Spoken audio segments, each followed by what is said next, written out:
Hi friends, ഈ ചെടി പലരും കണ്ടു കാണും. ഇതിൻ്റെ ഔഷധ ഗുണത്തിനെക്കുറിച്ച് ഞാനിപ്പോൾ പറഞ്ഞു തരാം. ഉപ്പുകുറ്റി വേദന, കാലിൻ്റെ ഉപ്പുകുറ്റി വേദനയ്ക്ക് ഈ ഇല കണ്ടോ, ഈ ഇല എടുത്തിട്ട് ചൂടുകട്ട എടുത്ത് ചൂടാക്കണം. നല്ലപോലെ ചൂടാക്കിയിട്ട് ഈ ഇല ഒരു 3 ഇല അതിൻ്റെ പുറത്ത് വെച്ചിട്ട് ചവിട്ടി പിടിക്കണം. അങ്ങനെ ഒരു 2-3 ദിവസം ചെയ്യുമ്പോഴത്തന്നെ നമ്മുടെ കാലിൻ്റെ ഉപ്പുകുറ്റി വേദന മാറിക്കിട്ടും. എൻ്റെ പേര് എരിക്ക്. പിന്നെ ഇത് കർഷകരുടെ നല്ല ഒരു കീടനാശിനിയും കൂടെയാണ്.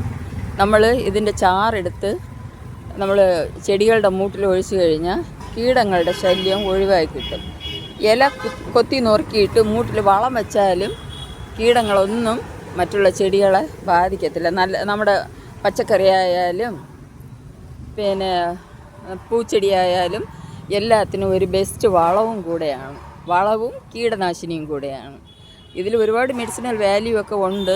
പക്ഷേ എനിക്ക് ഈ ഉപ്പുകുറ്റി വേദന മാറിയത് ഈ ഇല 3 ഇല ചൂടാക്കിയിട്ട് അതിൽ വെച്ച് ഇത് 3 ഇലയും ചേർത്ത് വെച്ചിട്ട് ചവിട്ടി പിടിച്ച് അതിൽ എനിക്ക് മാറിക്കിട്ടി. നിങ്ങൾക്ക് ഉപ്പുകുറ്റി വേദന ഉണ്ടെങ്കിൽ ഇതൊന്ന് പരീക്ഷിച്ച് നോക്ക്. നല്ല ഫലം കിട്ടും. കിട്ടിയാൽ കമൻ്റ് ഇടുക, ലൈക്ക് ചെയ്യുക, ഷെയർ ചെയ്യുക, സബ്സ്ക്രൈബ് ചെയ്ത് തന്നെ സപ്പോർട്ട് ചെയ്യുക. Thank you very much.